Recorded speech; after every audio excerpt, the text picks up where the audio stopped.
Good afternoon, everyone. It's my pleasure to welcome you to today's event. I am Bianca Durrani, President and CEO of Aperio Philanthropy, co-host for today's event alongside our friends at NYU's School of Professional Studies.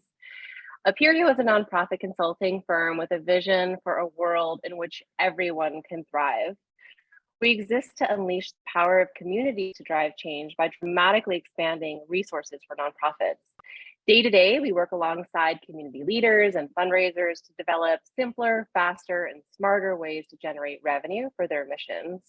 Our client services provide strategic advisory, hands-on project support, and embedded fundraisers to organizations nationwide.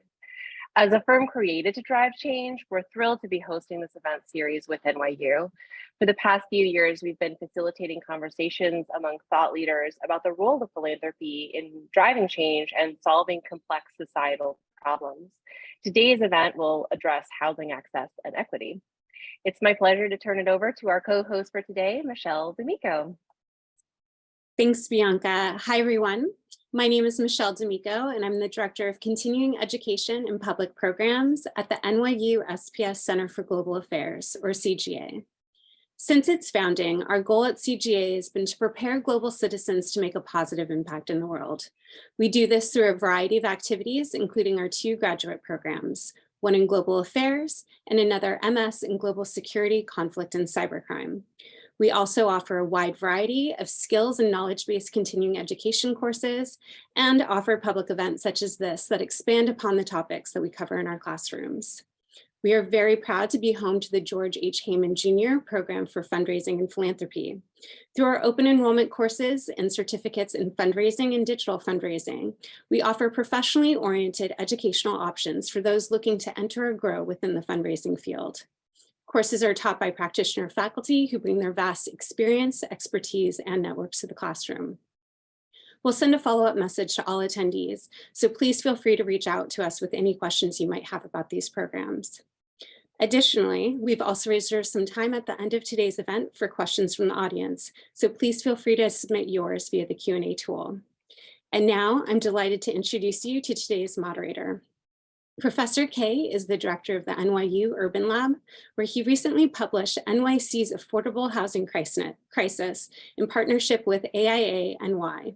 He is also the managing partner of the advisory and impact investment firm, Q Partners, and has worked on inclusive growth and community development strategies for former New York City Mayor de Blasio, Augusta, Georgia Mayor Deke Copenhaver, and Austin Mayor Steve Adler, where he also published the NEA-funded study, Thriving in Place, Supporting Austin's Cultural Vitality.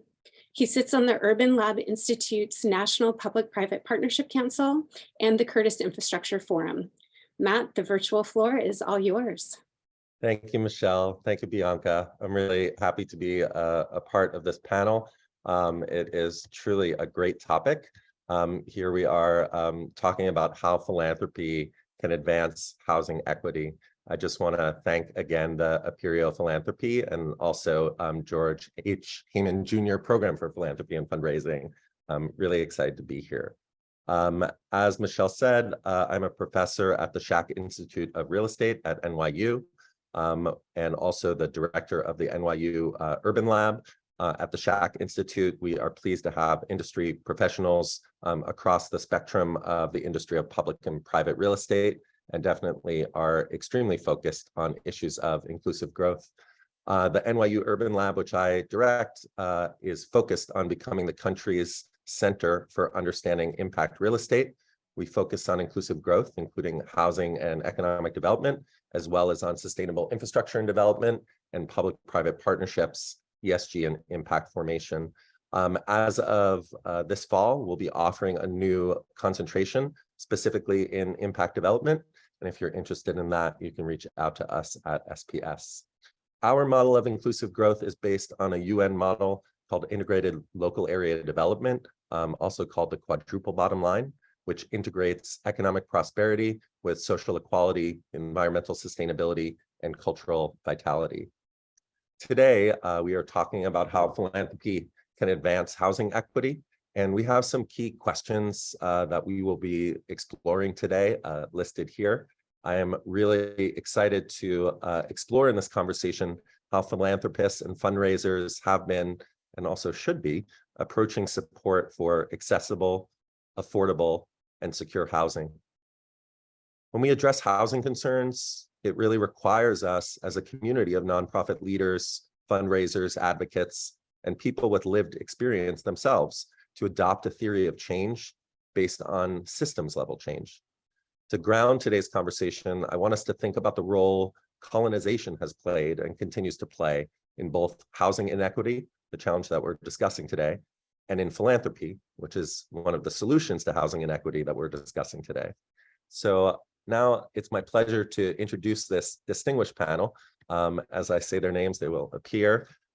First, Cy Richardson, who is Senior Vice President for Programs at the National Urban League, and he is a member of the League's executive leadership team. Cy is a recognized and respected expert on housing and community development, job creation, and racial wealth equity, and is a sought-after thought leader on issues related to building a more inclusive economy. Aubrey Merriman is the Chief Executive Officer of Life Moves, an organization in Menlo Park, California, dedicated to helping individuals and families experiencing homelessness to return to stable housing and self-sufficiency.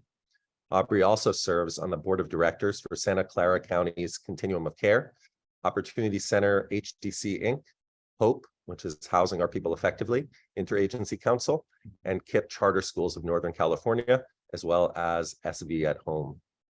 And finally, Kyle Bennett is the Senior Director of Policy and Equity at United Way of Rhode Island, and is at the forefront of addressing affordable housing in the state.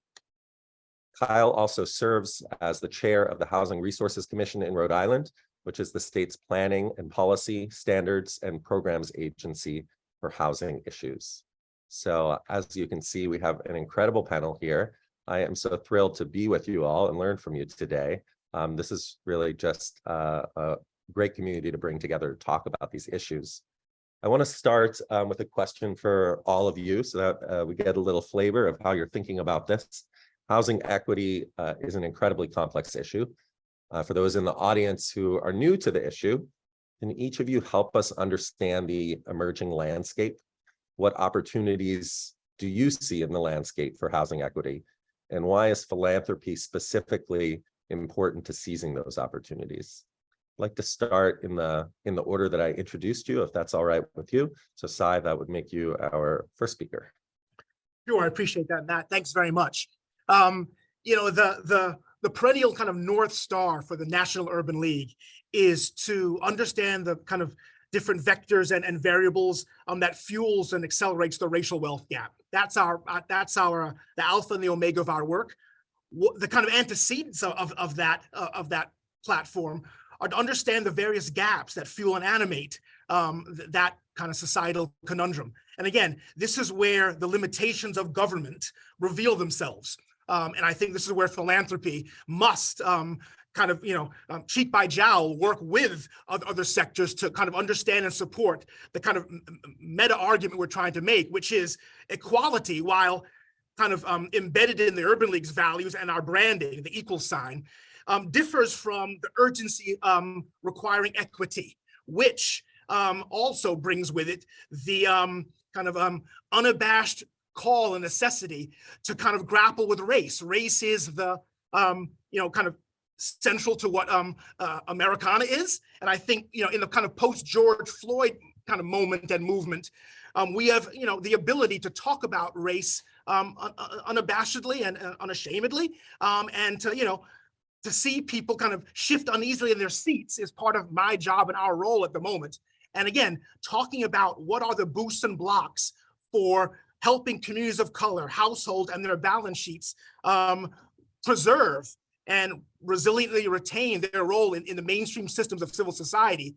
This necessarily, given the data points we're grappling with, requires questions around equity, and kind of equity gained and sustained through housing and home ownership has been the central way that folks build wealth and transfer intergenerationally. So I think the main point I'd like to kind of impart here is that this is, I'll say, our moment. This kind of a FUBU moment, as we call it, the for us, by us, talking about the needs of minority-led, minority-serving institutions to have these very important and difficult and uncomfortable conversations about race, class, and the difference and differential between the terms and ethos of equality and equity. And we're really pushing and privileging home ownership. We believe that is what everyone should be on ultimately in their own rate and pace on the kind of trajectory towards. The main issue for us are what are the boosts and blocks to ensuring full participation. And again, our philanthropic partners and commentators are best apt and most agile in terms of understanding and being able to catalyze and incent the nonprofit sector as laboratories of innovation and change to double down in many ways on what we know works and to take that kind of scaffold to scale. And again, we're talking about bringing folks who may not have an historic and legacy connection and experience with asset building through home ownership. This is a moonshot of an effort. It's embodied in a project that we're working on. I'll talk about a bit later, called the Black Home Ownership Collaborative, which privileges equity in its values. And the main point I'd like to kind of leave with you is that now is the time, now is the moment. If we are comfortable with a large semi-permanent subsection of American society renting and being satisfied with that tenure, then I think we have a problem. We need to make sure we have folks on the path and trajectory towards ownership. And again, this is where we inject the value, theme, and concept of equity. Thank you, Sai. Really appreciate those opening remarks. Aubrey, you're up next. Sai, I appreciate you laying the foundation here, and I have a couple of points that I'll try to amplify and hopefully add some additional perspective there. With regards to life moves, our job, we exist to end homelessness. We're centered in Silicon Valley. We're part of the state of California, which would be the 4th largest economy of the world. We live in the richest region and the richest state and the richest country on the face of the earth. And we have people that are falling into homelessness as we speak.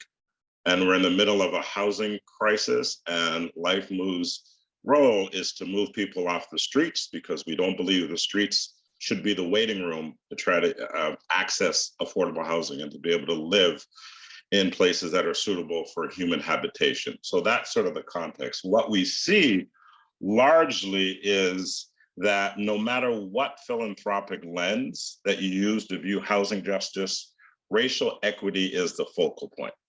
And so part of the elevation of our conversations and what we're trying to engage philanthropy in is those hard conversations around racial equity, right? Picking up on the decolonizing philanthropy webinar that you had recently, all the themes, all the historical pillars from which this country was founded, and for which the system that was architected is delivering the results it was intended to deliver.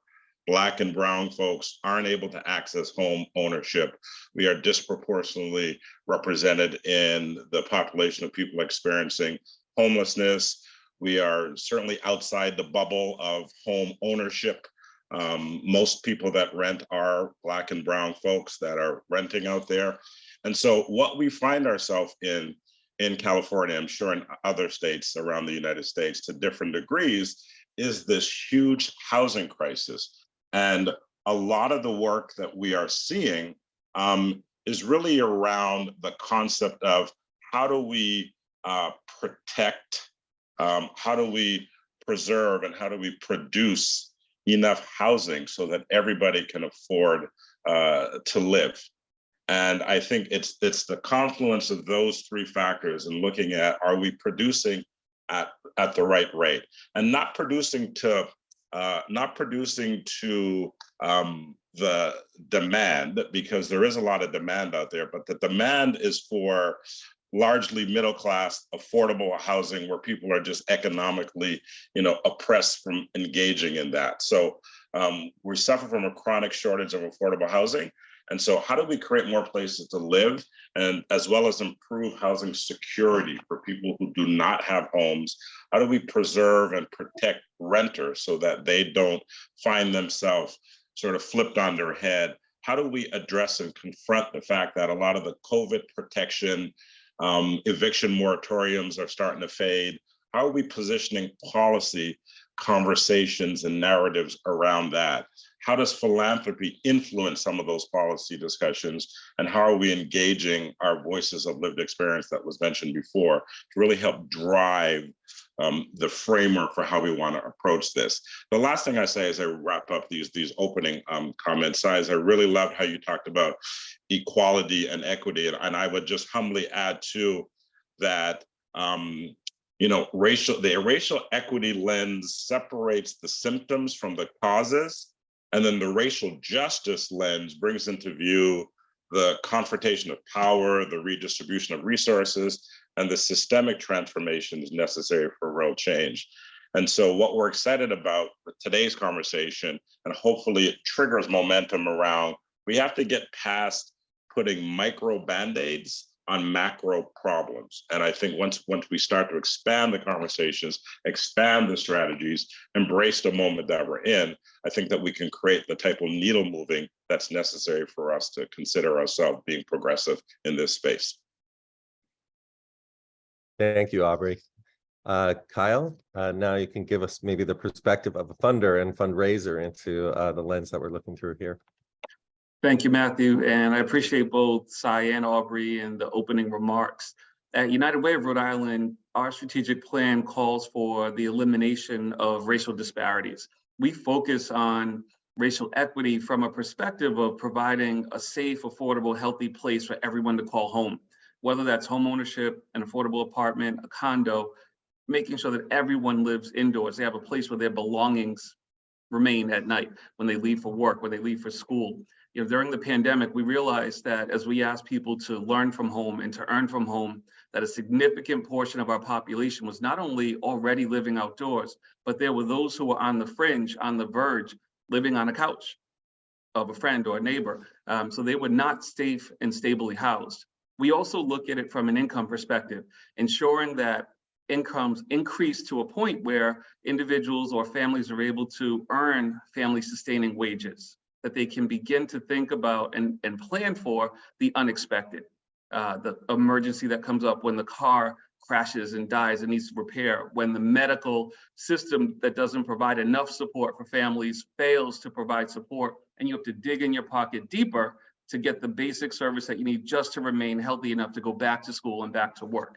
And then lastly, the notion of education, ensuring that our kids who are Black and brown in our public and private systems have the same opportunities to learn and engage and plan and ideate around their future as everyone else in our community. So we focus on those three primary buckets of area and really, again, move back to the perspective of eliminating the racial disparity from that perspective. So I'll hold on additional comments because there's a lot more that I want to say, but I appreciate the chance to open with brief remarks today. Thank you, Matthew. Thank you, Kyle. And we're going to get a lot more chance for all of you to speak more. I'll continue with one more question for all of you. Maybe we'll go in reverse order this time, just to hear a different round. You talked a little bit about your lens on the conversation, what equity means, what you're working toward. As I said earlier, this is a bit of a complex issue. What do you see emerging in the landscape, and what do you see as emerging solutions, and why do you think philanthropy specifically is important to seize or build upon those opportunities? We heard about some of your strategies and what you see. Now, what are some of the emerging things that might be working with philanthropy, or that you can see can work with philanthropy in order to move the conversation forward? So Kyle, why don't you start, please, sir? I'm so glad you asked the question in that way, Matthew. As you mentioned, United Way is both a funder, a philanthropist, as well as an investor in our community's activity. So we raise money and invest it. What we're seeing as we move from a traditional fundraising perspective to a truly trust-based model where we identify partners who are doing amazing work in the community and provide unrestricted funds for their support so they can use the dollars as they see fit to close the gaps in finance, to close the gaps in opportunity for the populations they serve. We've seen that doesn't necessarily resonate with the donor, with the investor. We find that it's still difficult for folks to let go of the reins. And I think this gets to your earlier question of the historical nature of disinvestment, the historical nature of patriarchy, the historical nature, as Sai said, of America. really thinking about who has the power, who has the control, and how we determine the type of investment per community to determine the outcomes that we're really seeking. And our model has changed significantly. So as we find the rub against potentially the donor intent versus the organization's intent, our goal continues to be the same, to move our community forward, to actually see the needle increase in opportunity for populations that have been at the worst or the lowest end of economic outcomes and opportunities, at the lowest end of education and economic outcomes, at the lowest end of all positive outcomes, but at the highest end of all outcomes that you would expect to be negative, such as incarceration rates, health outcomes, income disparities. So that's really been our rub, making sure that as we move along as an organization, we're able to engage the donor fully in the discussion around trust-based philanthropy, so they understand that if they truly want to move the dial, they can't be as prescriptive about the strategy to invest and the methodology for improving outcomes, that we have to trust in and leave the work to our partners who are actually doing that work on the ground and at the strategy level. Thank you. And I know those words, trust-based philanthropy, may be new for some people in the audience. So do you want to just give a little succinct? You kind of just did, but give it to us one more time so make sure we don't miss it. Yeah, I appreciate that. Trust-based philanthropy is a relatively new concept. It takes away the preconceived notion that the funder knows best. It allows the agency or organizations that are invested in to do the work that they are experts in. As a funder, we might have thoughts or ideas, but recognizing that folks who are in the trenches, who have tried solutions year in, year out, who have tested theories, who have evaluated performance and come back to the table with new theories and strategies based on those evaluations, are truly the experts in the field. Similar to if we would go to a medical professional and we would trust that the doctor has been trained. If we went to a legal professional, we trust that the lawyer has been educated. When we go to a nonprofit partner, an investor in the nonprofit space has to trust in that organization to be able to deliver in the same fashion with the same expectations of excellent results. And it's fine to ask for the report back. It's not a non-starter. The question is, should we tell them how to do the job that they are better and able to do on their own than without our influence or interference? Thank you for that. And we're starting to touch on issues of decolonization and philanthropy. We'll get to that in a moment, but I want to turn to Aubrey as one of the recipients of philanthropy and ask you the same question, but also how is that going in terms of how are you receiving or not receiving that type of trust-based philanthropy? Thanks for asking that. And Kyle, I appreciate your comments. And one of the things about being in the middle is reverse order. You always know where you're going to be. So this is great. But yeah, trust-based philanthropy is key. And sometimes there's a dissonance between hearing the value of trust-based philanthropy and the structural architect that reminds you of the paternalistic approach. And if you could just go on our website and fill out this 52-page application, and then we get quarterly progress reports, then we got to do a site visit. So now you're responsible for the pageantry of a dog and pony show. And to sort of make us feel good, throw in a client or two so we can really feel good about the funding that we're offering. So I can go back and tell my board, you know, I just met somebody who was unsheltered, and my gosh, I really feel good about the work that we're doing.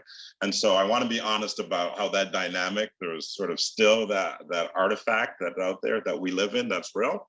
But I also think, going back to my original point, I think trust-based philanthropy is the way to go. And I think that it's trust-based philanthropy is, I think, before it was named that, and before the concept became more sort of widespread, I think BIPOC leaders didn't have the benefit of trust-based philanthropy. We had to spend so much time justifying the qualifications for being in the seat that our persons of non-color, our counterparts, did not have. So I just want to acknowledge that as well too. So there's a different level of proving oneself in certain seats. And the fact that you have Cy, Kyle, and myself here means that you were able to somehow corral 3 unicorns in the same universe. So that's amazing. But if you center racial justice in housing, it affects how and with whom and we interact as much as it shapes how we spend our funds. So a lot of the conversations that we are entering in is making sure that we are able to open the aperture around thinking about alongside targeting grant making and can you prioritize grants to public benefit corporations that are led by people of color? Can you support and partner projects that develop BIPOC leadership to build the power of the BIPOC communities? That's still new for philanthropy, and that's still new in the trust building and in the trust part of the trust-based philanthropy. But it's going to become more a core part of how we want to seek funds and how I think funding is going to happen. That would be my hope.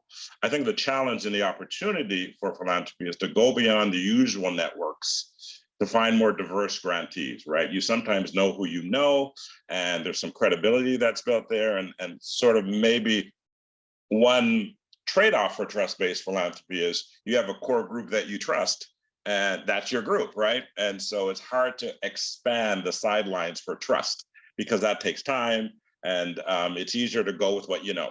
And so just to encourage that sort of expansion and fund organizations with different resources, different missions, different size, and different experiences.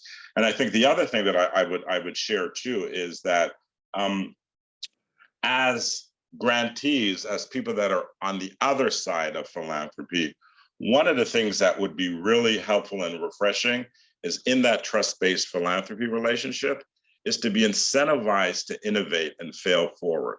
So often you get concerned about, I have to create that sexy grant report. And I don't know that I want to take the risk to go, hey, we told you we wanted to do 8 objectives. We got 3, but we learned a hell of a lot, and we're going to iterate and ideate. That's a risky proposition if you don't know your funder and if they're not walking in lockstep with what you're doing, to be able to put yourself out there. So in a lot of ways, it's been historically structured as a disincentive to innovate and sort of put yourself out there. And that's the level that it's going to take for us to be able to sort of move the needle. So it's really around, no matter what lens we use, it's about racial equity as a focal point. It's about really encouraging collaboration and how does philanthropy encourage collaboration in a way that's natural? Collaboration happens at the speed of trust. So how do you stack philanthropy in such a way that I don't have to figure out what size agenda is compared to my agenda when we're going to Kyle to get money, and that we're bickering over the slice of the pie, whose slice is bigger. So how do you create the landscape where this collaboration can happen more authentically?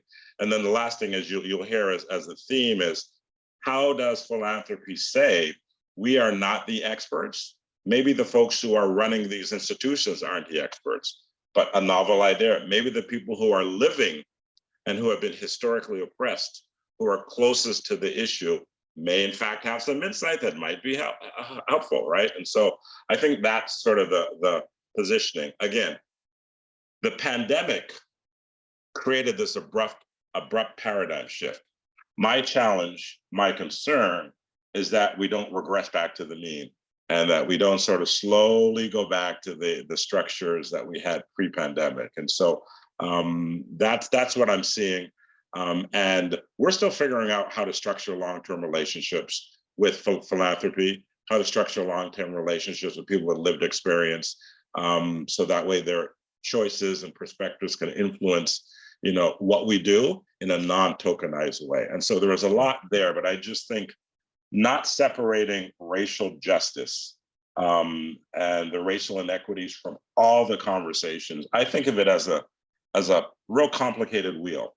And if you just try to fix one spoke in that wheel, you're not going to fix the wheel. So you have to be willing to embrace the fact that you want to look at the entire wheel. You want to look at the intersectionality and confront those things head on. And hopefully philanthropy will walk with you shoulder by shoulder as you're doing this work, even when it doesn't feel good. Great comments. Thank you so much for all of that, Aubrey. Sai, we're going to turn it to you. And the question, again, more focused for you. Have you seen some things in the philanthropy world that are addressing some of the issues you brought up earlier about advancing home ownership? Has there been some actual changes besides a lot of talk and panels? Have we seen some actual solutions emerging? Well, we've seen both. And just quickly, I just really want to, really subscribe to Kyle's points and really Aubrey's. You have me walking around my own office with a skip in my step, Aubrey, because that's exactly how we see and operationalize our role and potential impact for my organization and my sector. So right on with that. I would like to just say that I think the trust and collaboration, those two kind of bookends are definitely important factors for us. This whole notion of trust and how do you engender trust, how do you break trust actually as well, sometimes can be at the expense of the point that you made earlier around the desire for philanthropists and investors to innovate in dynamic and impactful ways to satisfy their bottom line or the folks that they are beholden to as in their stakeholder organization working groups. Not unimportant, but I think the main takeaway for me is that we have seen philanthropy, again, this notion of opening up the aperture to kind of understand the importance of home ownership as an important kind of pathway and vector into the the wealth building conversation. But really, how do we harness and use language in the terms of art and industry, which sometimes separate and atomize us from funders? How can we come to shared terms of art and language? I think in this case, the home ownership question really should be or can be kind of subsumed under a broader kind of financial health lens, which is where I think the biggest tent where all of us can reside. The unpleasantness, unnecessarily so, around kind of CRT and the kind of freedom to learn, which is our counter to the kind of rights kind of critique of CRT, which is the big tent is around how do we promote financial health? Again, not because we suspect it's foundational. We have decades and generations of knowing its centrality and how to build strong, resilient communities. I think the degree to which philanthropists have built in the mechanisms to hear, listen, and adaptively act on those lessons in terms of where their investments are, where they're supporting the notion of other institutions and the impact they're making. I have seen movement, have seen a difference. Again, the perennial tension is, though, that dynamic grant makers, want to be dynamic and innovative and special and extraordinary. I get that, because the league is not just a think tank, but a do tank, and we fund our affiliates in much of this frontline work. But as I say, we don't suspect that we understand the boosts and blocks of the racial wealth gap. We know, we have knowledge, we have data, we have experience. Experientially is what legitimizes our role on this panel and other forums across the country. I do think our philanthropic partners' ability to step back and share agency in how we define community and how we create those voices and pockets of trust can only be achieved through the kind of trust-based collaboration that Aubrey was talking about. So I do think we're in this kind of moment where folks are looking for great ideas, the right kind of scaffolding. What do we know that works? And what kind of investments required to take that to scale? And how do we define scale? Rather than funding something on Monday, getting the evaluation report on Wednesday, and then kind of jettisoning it and funding something else by Friday. That kind of philanthropic schizophrenia, I'm hoping we've passed that. Now, if we have kind of the centrality of financial health and the importance of home ownership within that, how do we prepare communities for that? That's a much better place for us to reside, and we'll be excited about that. Great comments. I'm really excited to talk with you offline on some work we're doing in the Urban Lab about asking the question about the 30% rent burden and whether or not that's actually the right question to ask, because you actually need to expand out and look at everything that a family and household is trying to buy. Sometimes that 30% is too much, sometimes it's too little, but the conversation is sort of directed in the wrong way. In New York City here, we have half the renter population rent burdened and half the units are rent regulated. So what's going on there? It's not quite working. I do want to zoom out a little bit and get us on the housing train a little bit more specifically, and decolonization train a little bit more specifically.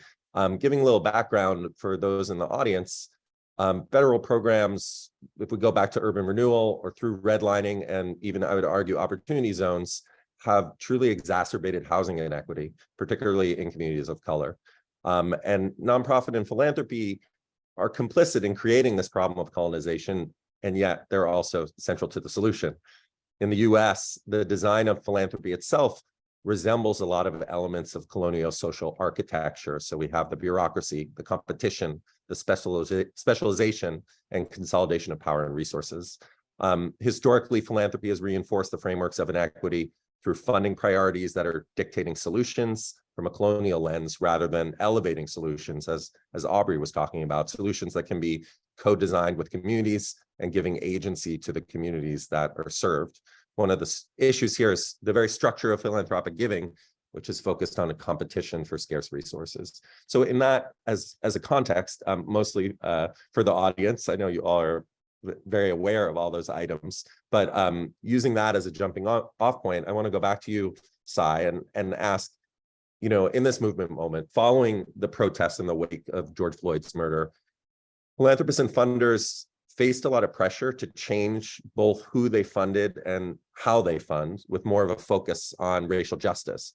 But have we seen change? Have we seen how donors are approaching things differently in the housing realm? And have we seen any level of urgency or pickup, both on the issue you're talking about in terms of home ownership, or just more broadly on home equity? Two quick things. I'll say kind of both and. I mean, I would comment that our partners have been excellent in the sense that they have asked us and our kind of collaboratives, you know, what are the things that we know work and what kind of investment will it take to double down on those things? And so there is a tendency, a temptation to overthink the homeownership kind of conundrum. But again, we know that, you know, the major barriers depressing Black homeownership specifically here include credit, student loan debt, and a lack of information and resources for first-time, especially first-generation home buyers. It's not that more complex than that, guys. And I think, you know, the solutions are, you know, special purpose credit programs and products, down payment assistance, pools of funds, laser targeted to communities of color in a kind of through an equity lens. But I think the main thing is that you don't need to kind of ideate and kind of in an iterative way too much to kind of sex up this formula. We really understand that it's kind of, you know, we're talking about communities that are, well, one, I mean, this kind of intersectional dynamic where, you know, where there are food deserts, there are financial services deserts. Where there are financial services deserts, those folks might be off the grid and not plugged in to like the Affordable Connectivity Program that's just launched by the FCC, for example. This is a place-based conversation. And sometimes, you know, philanthropy encourages us to take our eye off the ball by coming back to this perennial question and tension, you know, is our sector serving people or places? This kind of false choice. And we're trying to put the systems in place so that they touch every nook and cranny of the country and bring people into the, as I say, the mainstream systems of civil society. And we don't need to overthink the component parts that bring people from being disconnected from the home ownership pathway and trajectory. We know what can bring them in. We know what can turn their head in terms of getting them prepared for responsible and sustainable home ownership.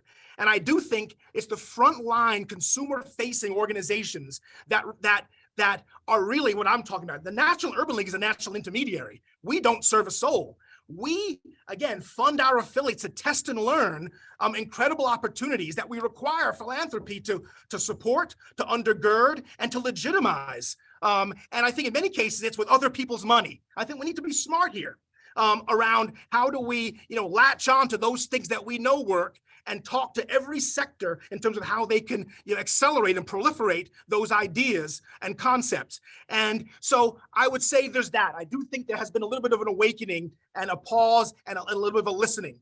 At the same time, though, you know, every sector, in mine and others, are always looking for those economies of scale and in terms of how they fund. And my glass is half empty at times when our partners play this, what I call civil rights Olympics, you know, kind of, we'll fund the Black community for this, the Latinos will do this, the Asians will do this. Even though the reality is, as you pointed out, we're living cheek by jowl, communities of color are a pastiche of America and the world. And the solutions, while, you know, kind of, you know, being devised for particular constituencies, you know, have currency everywhere. And I think that is the pathway to getting the kind of political dimension filled in here. Because again, home ownership, you know, and asset building and asset preservation should be, you know, puppy dogs and ice cream, mom and apple pie. Everyone should want that. But again, this equity conversation requires necessarily winners and losers in that debate. or at least that's the kind of superficial understanding as to how it works. I think we need to create, again, that bigger tent and resist and reject platforms that require us necessarily to compete against one another, community by community, for, kind of to win and lose. But more so, how can we test and, kind of affirm those platforms and policy stances that work with intentionality, not stumbling upon them, but how can we get behind them and build that kind of deep roster of participants, but also actors and commentators that can do, again, broadening the collaborative, the depth of bench concept. And I do think the nonprofit sector is best poised for that, but only when listened to by philanthropy. And I think that is a great team to be struck there. And in my mind, that's kind of where we are at the moment. Wow, if I could skip around my office, I would do that right now. That was a really great presentation. When you're running for office, let me know. I'm voting and I'll mobilize people as well. that was really great. Kyle, let's come back to United Way of Rhode Island. We've stated already you're a funder as well as a fundraiser. So when you're in the grant making role, do you want to elaborate a little bit more on how you're approaching decolonization, or even expand more into this larger question, specifically in housing equity, as you prefer? Yeah, I probably will talk a little bit about both. And I love the idea of going back to COVID, like the onset of COVID. We were in a race to the bottom. We had resources that had to be deployed in the community immediately to keep agencies afloat, to keep individuals housed and people fed. But in order to do that, we had to rapidly deploy those resources, and only the organizations that were most ready could apply in time to get the resources. And we started with banks. We encouraged banks to give to small businesses, but they chose to give to their large business friends, and they gave more money for payroll protection than they did to large businesses than they did to small. Even in the nonprofit sector, we rushed to get dollars out to our fellow colleagues, but we did that based on who was able to apply first, which means you had to be ready. You had to submit the documentations that were reporting back to the Fed and back to Commerce. So you had to have certain documentation that not every small nonprofit has access to immediately. You had to have board authorization, which not every small nonprofit can convene in a hurry. So we realized quickly that we were missing the mark yet again on dollars that were deployed with the intent of saving the people and agencies that needed our help the most first. So as we look at United Way and flipping that dial, really thinking about how and where we serve, we're in the midst of a competitive grant process now, and we're using as part of our guide, does the organization serve people of color, BIPOC communities? Is it led also by someone who looks like the population that they're serving? By led, I mean board design, construct, geography, demographics, executive team, leadership team. Do they look like the people they're serving? Do they interact in the communities that they're serving?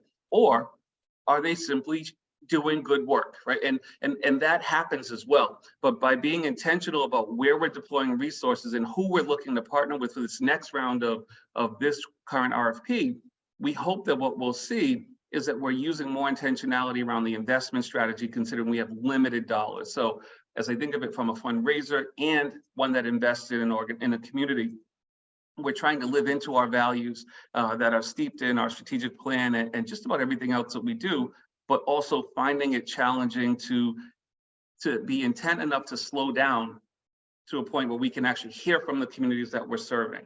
And that's a challenge because everyone needs to move fast. So in order to move fast, we sometimes skip over our priorities so that we can get the work done and report back to those who have invested in us, whether they're private donors, government, or others. Thank you. Truly insightful. We're getting some of our first questions from the audience, so I'll toss those out. And for panelists, just so you know, I'll put them in the chat before I verbalize them, so you at least have one moment to look at them.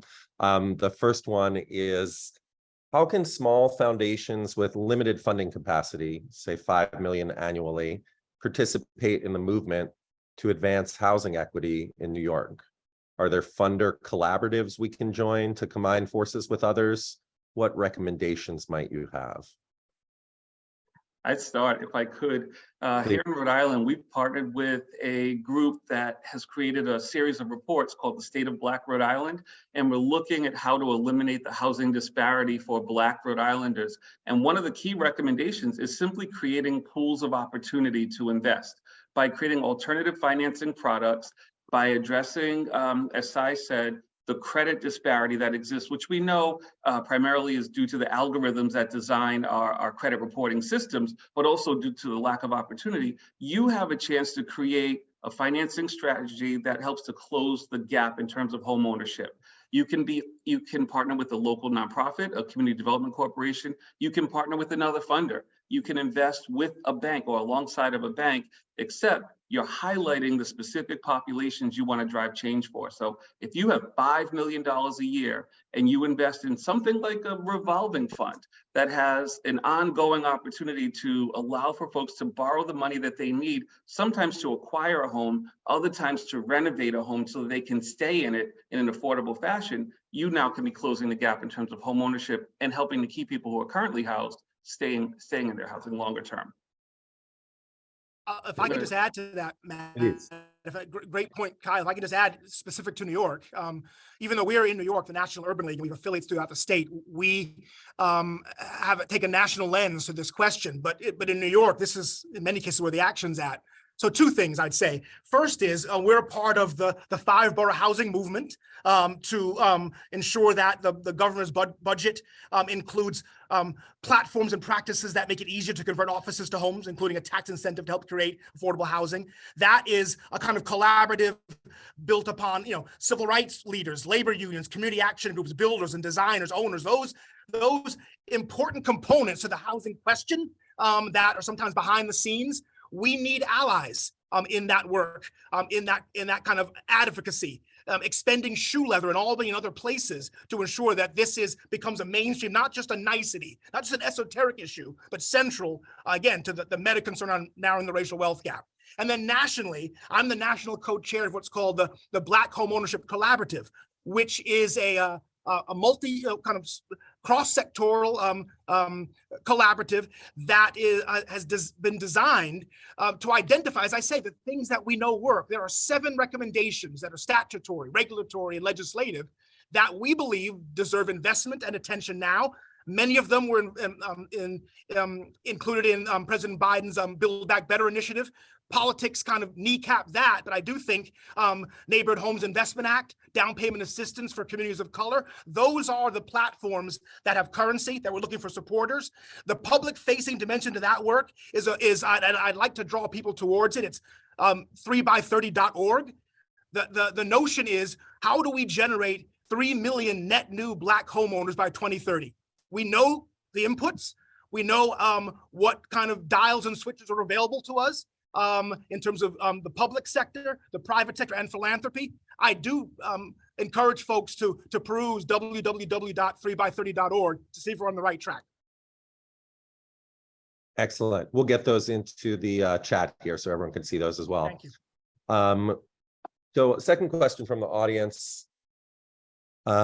Maybe Aubrey, if I can have you start with this one. You haven't spoken a little bit. You're in the middle and we haven't had a beginning and an end. So what do you see the roles for public funding versus private funding versus philanthropy in driving change? By private funding there, I assume the questioner means for-profit entities. Yeah, the way I see it, and I love the way you framed the question, right now, Life Moves is in a hockey stick growth phase where we're developing, building, and bringing online new interim supportive housing communities, just as I said earlier, to bring people off the street quickly. Inherent in that approach has been the realization that creative public-private partnerships are critical in this work, and even just in the sector as well, and how you define that. But for us, harnessing public funds and then leveraging them with private sources of capital are able to, and that helps us accelerate execution. And so we have projects like Project Home Key, where we're bringing together public, private, and a philanthropic community to all conspire together to sort of create momentum. So I think there are roles that they each play. And I think the role that I'd like to see them play more. So yeah, we want to invest. We want to make some impact investment. We want to make some responsive grant making. We want to make sure that we're funding projects that we think are going to have an impact. And Sai, to your point, one of the things that we are trying to inform is sort of knee-jerk reaction funding, right? Funding that comes with intentionality, that comes with an eye for sustainability, that comes with the recognition that we can't fund people off of a budget surplus because that's in no way anywhere reliable. And housing is fundamental, so the funding should be fundamental. We should not have to rely on, you know, the luck of how we performed from a state perspective any given year. And so I think what I would encourage is public-private partnerships and philanthropy. We have examples, like I mentioned before, where we've come together. And the direction that I think where I'd like to see it go, and we're having conversations, is how you develop the narrative. How do you coalesce that power and leverage that in a coherent way so you could begin to look at policies? You could begin to look at sort of how do we wrap the narrative around the work that we're doing in housing? How are we shaping the lens for which we view this work? And how is that impacting how philanthropy, how funding, how investments are driven? And what's the macro strategy around that and behind that? And to your point, Sai, how are we looking at those folks that are on the ground doing the work? How are we really authentically undergirding? How are we able to fuel testing and learning? How are we able to sort of recognize what's working? And how are we able to be a catalyst for additional private public funding that's creative, that's innovative, that allows the best work to be happening on the ground? So that's sort of what we're seeing. I know every state is different, every environment is different, but I think what we're seeing in my part of the world here in Northern California is sort of that recognition. There is a funders network.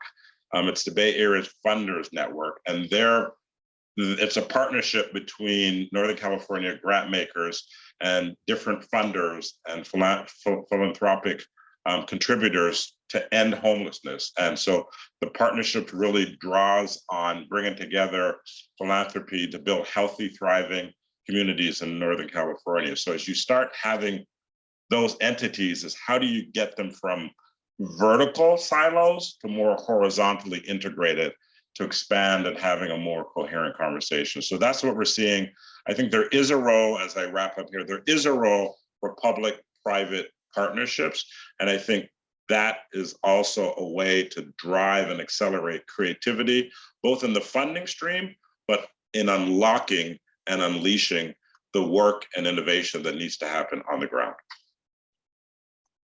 Thank you. I want to stick on this question for one more moment and add a little bit more complexity. The public-private partnerships, an area of special interest for me, and we did have a panel on private funding of social infrastructure earlier this week. There are a couple of interesting points brought up that I want to see how they hit all of you. One of them was the success of Amazon's Housing Equity Fund. They created a fund, I believe it was $3 billion, and deployed money to create 20,000 new units in 3 specific geographic areas where they are involved, and were able to deploy and get all of that work out there within, I think, 2 years, 20,000 units. So it was quite a big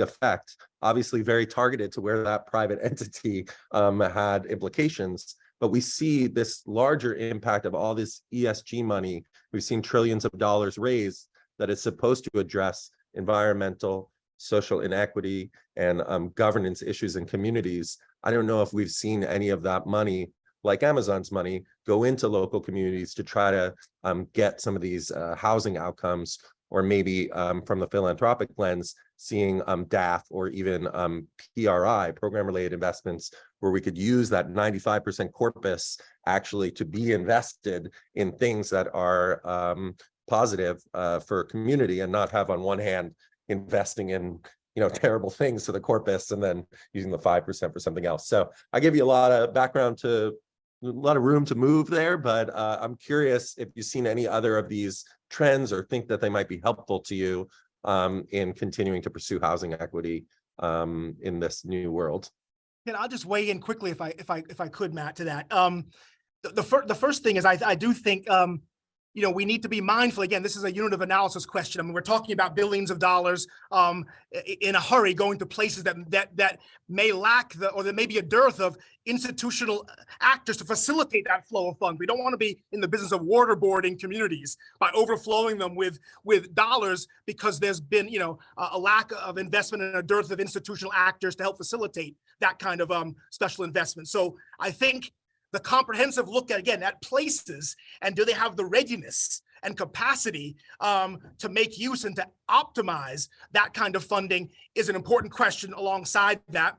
But also, and I do think, again, I mentioned this moment of community empowerment. I mean, the Urban League just launched its own CDFI, its own lending platform, focusing on small business expansion and housing development. And I do think, we're looking for the ability to kind of learn as we go, learn as we do. In many cases, the institutional knowledge and capacity building for minority-led, minority-serving institutions who have organic connections to these places is measurable. And I think is worthy of an area of investment and innovation as to how best and efficiently to get those dollars in a way that makes sense, in a cadence that makes sense for organizations that have already, traversed that trust hurdle and barrier. Because you're dealing with cynical constituencies and communities. You need that trusted voice that goes alongside the investment. One without the other doesn't work. Kyle, you want to add anything to this topic or should we move on? I would just say quickly, in addition to capacity and infrastructure, I would say we also have to have the public will to move these projects forward. This is something that is a great debate at this time, and there is a preconceived notion about what affordable housing is and what it is not. I think we're talking about housing that my parents can move into, that my daughter can now purchase, or my granddaughter would be safe in, and remain in our communities, right? We want people to be able to transition through housing effectively so that older housing stock becomes available for newer families as older adults transition to safe, affordable, healthy places for them to remain housed. That's the only thing I'd say. We have to have the public will and remove the partisan politics from the discussion, because we're really talking about human beings being housed effectively, financially, healthily, right? That's it. Safe, affordable, healthy housing for everyone. Thank you. So I'm getting the nudge that I need to drive us toward close. So I'm going to give each of you a chance in a sentence or two. What is it that you want our audience to take away, to leave with? We covered a lot of topics here. Give us a sentence or two of the most important thing if they don't go back and watch the recording and take notes. What do you want them to be able to say when they see their friends and colleagues happened here? So we'll go Aubrey, Kyle, and then Cy to close. Thank you for that. Just needed to unmute. 2 quick points. One, philanthropy is not some sort of sport or brand of ice cream. So whether or not you're a Jets fan, a Giants fan, an Eagles fan, or if you choose mint chocolate or Rocky Road, philanthropy matters and it has an impact. And oftentimes it can mean the difference between life or death and the work that's being done. So understand sort of what it is without overanalyzing it, but it is important. The second thing is, for those of you that are in the nonprofit space doing this work, is I'm borrowing a quote now, and I don't know the author of the quote, but nonprofit work is as good as the white supremacy and other forms of injustice it dismantles. Anything less is just charity. So understand where you fall on that line and understand where your relationship with philanthropy falls on that line. And philanthropists, understand where you fall on that line as well too. So I appreciate the opportunity to be here and sharing with this esteemed group of brilliant speakers. And I guess I'll go next. Yeah, go ahead, Kyle. Sorry. That's okay. Urban redevelopment projects have displaced communities of color and indigenous populations in both Rhode Island and throughout this country over the last 400 years. let's break down the barriers and assumptions that people who are poor or without housing or unstably housed have done this to themselves. Let's acknowledge it for what it is, one. And then two, use creative financing opportunities that close the opportunity gap for low and very low income households. This is housing that no one is building. As the federal government has departed ways from producing more affordable housing for low and very low income households, we recognize that this is the most significant challenge. It costs more to educate kids who are unstably housed. The kids end up in the correction system sooner and more often than their counterparts who have safe, affordable, healthy housing. Invest in low and very low income household production.